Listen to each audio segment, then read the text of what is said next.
నమస్తే అందరికీ.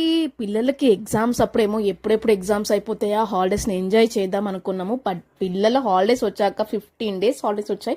బట్ ఎటూ వెళ్ళలేదు, అసలు ఏం చేయలేదు అనమాట. అసలు శ్రీరామనవమి బ్రహ్మోత్సవాలు మా గుళ్ళో జరగడం, ఉగాది ఫెస్టివల్ రావడం, ఇలా అసలు 15 days ఎలా గడిచిపోయా కూడా మాకు తెలియదు.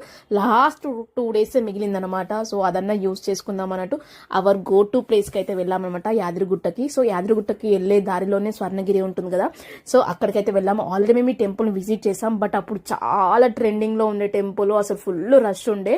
ఇంకా తర్వాత మధ్యలో ఇంకా వెళ్ళాలి అని అసలు ఆ ధైర్యం చేయలేకపోయాను, ఎందుకంటే ఫుల్ రష్ ఉంటుండే. బట్ ఈసారి మాత్రం అసలు రష్ అనేది లేదనమాట.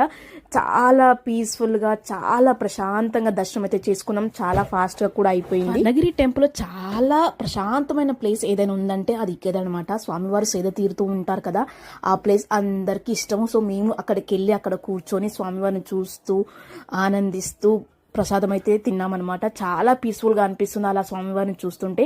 అసలు అప్పటికి ఇప్పటికి టెంపుల్ చాలా చేంజ్ చేశారు. అసలు నీట్నెస్లో కానీ, ఆ మెయింటెనెన్స్లో కానీ చాలా బాగుంది. అసలు ఫస్ట్ వచ్చిన టెంపుల్ ఇదేనా అనిపించింది. అసలు ఫుల్ రష్ ఉండడం వల్ల అప్పుడు సరిగా చూడలేకపోయాము. బట్ ఇప్పుడు ఆ టెంపుల్ని చూస్తుంటే చాలా బాగా అనిపించింది నాకైతే. స్వర్ణగిరి టెంపుల్కి వెళ్దామని ఆలోచన లేకుండే మాకైతే. డైరెక్ట్ యాదగిరిగుట్ట వెళ్దామని అనుకున్నాము. బట్ మధ్యలో చూడక చాలా రోజులు అయిపోయింది కదా, ఇప్పుడు రష్ ఉండకపోవచ్చులే అని చెప్పి వెళ్ళాము. బట్ అలా అనుకుని వెళ్ళడం చాలా మంచిదైంది.